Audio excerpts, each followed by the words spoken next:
परमात्मा कहते हैं ब्रह्मा विष्णु शंकर ये तीनों देवता भी बार बार नीचे आकर अवतार धारण कर करके थक गए।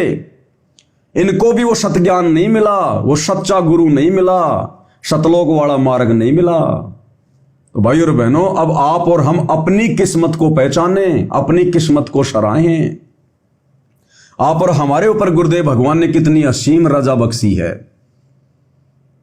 यानी ये मनुष्य जन्म, चाहे अवतार नीचे आते हैं, मां के गर्भ से जन्म लेते हैं, मनुष्य जन्म प्राप्त करते हैं, टारगेट इनका भी मोक्ष प्राप्ति का ही होता है, भक्ति करके अपनी आत्मा का कल्याण करवाने का ही होता है।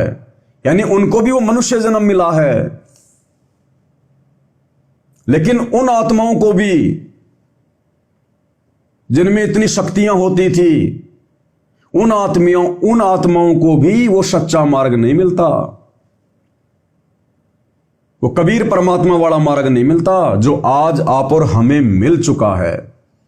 तो किस्मत के मामले में कौन आगे है, कौन बड़ा है? इसलिए गुरुदेव भगवान बार बार कहते हैं कि बच्चों, किस्मत के मामले में, भक्ति के मामले में, मोक्ष के मामले में ये ब्रह्मा विष्णु महेश भी तुम्हारे आगे फेल है।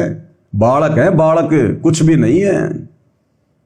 वो तो केवल अपनी भक्ति खर्च कर रहे हैं, जो कभी उन्होंने मनुष्य जन्म प्राप्त करके इस कलयुग की पिछली पीढ़ी में सतगुरु की शरण में आके जो भक्ति की थी, आज अपनी उस भक्ति को बर्बाद कर रहे हैं ब्रह्मा विष्णु महेश बनकर, वो पोस्ट प्राप्त करके। और आप और हम आत्माओं ने आज वो वस्तु प्राप्त कर ली गुरुदेव भगवान से जिसके लिए देवी देवता भी भटक रहे हैं। तो परमेश्वर कह रहे हैं कि ब्रह्मा विष्णु शंकर थक गए, धर धर जग अवतारा, और पोथी पन्ने में क्या ढूंढे, ये वेद कहत नित हार्या। परमात्मा कहते हैं पोथी पन्नों में वो सतलोक का रास्ता नहीं है। ये वेद पुराण गीता कुरान बाइबल यानी इन धर्मशास्त्रों में, इन पोथी पन्नों में, इन कागजों में परमेश्वर कहते हैं कि वो सतलोक का मार्ग नहीं है, मोक्ष मार्ग नहीं है, काल के लोक से छूटने की विधि नहीं है। और बार बार गुरुदेव अपने सत्संगों में भी कहते हैं कि बच्चों, जो ज्ञान चारों वेदों में नहीं है, पवित्र गीता में नहीं है, जो ज्ञान कबीर सागर में नहीं है, गरीबदास जी के सदग्रंथ साहिब में नहीं है, वो ज्ञान सतगुरु रामपाल जी परमेश्वर जी के पास है। क्योंकि ये परमात्मा है, ये परमेश्वर है। इन ग्रंथों में तो परमेश्वर ने केवल अपनी महिमा का आंशिक ज्ञान दिया है। अरे गरीबदास जी का ग्रंथ वर्तमान में विश्व का सबसे बड़ा आध्यात्मिक ग्रंथ है, जिसमें 24,000 वाणियां हैं। क्या 24,000 वाणियों में उस कबीर परमात्मा की महिमा आ जाएगी, समा जाएगी? परमात्मा कहते हैं 7 समुद्र की मशी करूं और लेखनी करूं बन राय, और सब धरती का कागज करूं पर सतगुरु गुण लिखा न जाए। तो 24,000 वाणियों में क्या कबीर परमात्मा सतगुरु रामपाल जी भगवान की महिमा, सतलोक की व्याख्या, ऊपर के लोकों की व्याख्या क्या समा सकती है? पूरी धरती का अगर हम कागज बना लें, 7 समुद्रों की अगर शाही बना लें, और पूरी धरती के पेड़ों की यदि हम लेखनी बना लें, पेन बना लें, तो भी इस कबीर परमात्मा सतगुरु रामपाल जी भगवान की महिमा अंश मात्र भी नहीं लिखी जा सकती। ऐसी महिमा है परमेश्वर की। तो जो वास्तविक ज्ञान है, जो मूल ज्ञान है, वो ज्ञान दुनिया के किसी भी शास्त्र में नहीं है। वो ज्ञान कबीर परमात्मा स्वयं ही सतगुरु बन के जब धरती पर आते हैं तो अपने मुखारविंद से उच्चारण करते हैं।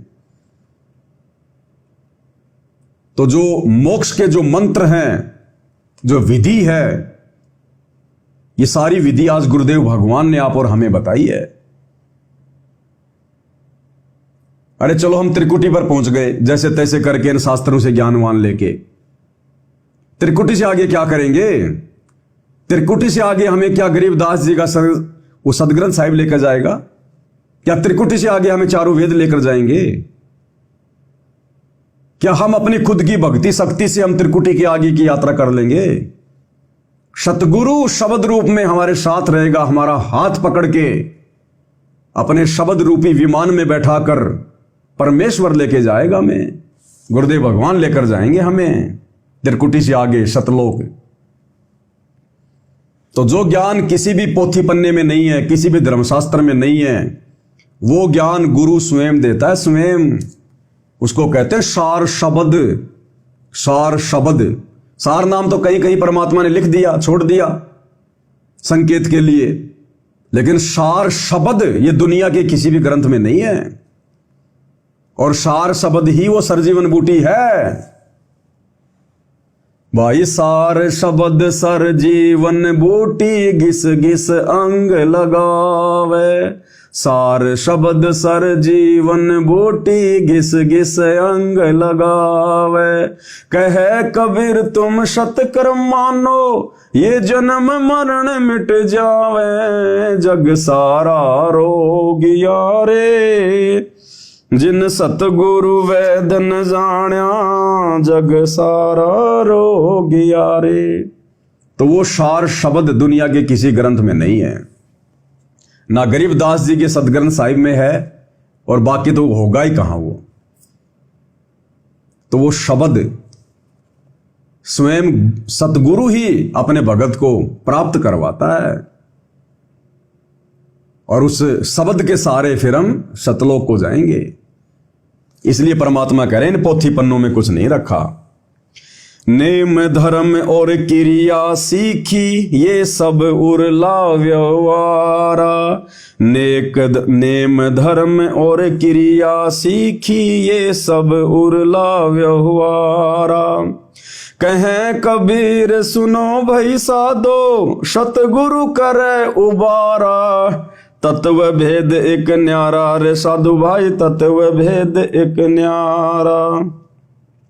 समझेगा कोई गुरुमुख प्यारा, तत्व भेद एक न्यारा। अब देखो आ गई ना वही बात कि कहे कबीर सुनो वही साधु, सतगुरु करे उबारा। उबारा यानी हमारी नैया पार लगाएगा, सतगुरु ही हमें पार करेगा। ये पोथी पन्ने हमें पार नहीं करेंगे, इनमें वो पार करने की विधि नहीं है। इनमें तो केवल परमेश्वर की थोड़ी महिमा है, थोड़ी जानकारी है। सतगुरु करे उबारा, वो शब्द देखकर सतगुरु हमारा यहां से उबारा करेगा। और बाकी नेम धर्म और क्रिया, सतगुरु के भक्ति मार्ग के अलावा सतगुरु के द्वारा जो भक्ति क्रिया साधक को दी जाती है, जैसे आप और हमें प्राप्त है गुरुदेव से, उनके अलावा जितने भी नेम यानी जितने भी नियम बना रखे हैं नकली संतों ने, इन पंथों ने, नेम धर्म और क्रिया सीखी, ये सब उर्ला व्यवहारा। ये जितने भी जो ये पैदल यात्रा करते हैं, कावड़ वगैरह लेके आते हैं, व्रत वगैरह करते हैं, तीर्थों पे जाते हैं, परमात्मा कहते हैं नेम धर्म और क्रिया सीखी, ये सब उर्ला व्यवहारा। ये तो इसी काल के लोक में रोकने की क्रिया है, यहां से पार होने की क्रिया नहीं है। कौन करेगा? कहे कबीर सुनो भाई साधो, सतगुरु करे वो आरा। तो सतगुरु ही हमें पार करेंगे, हमारी आत्मा का कल्याण करेंगे।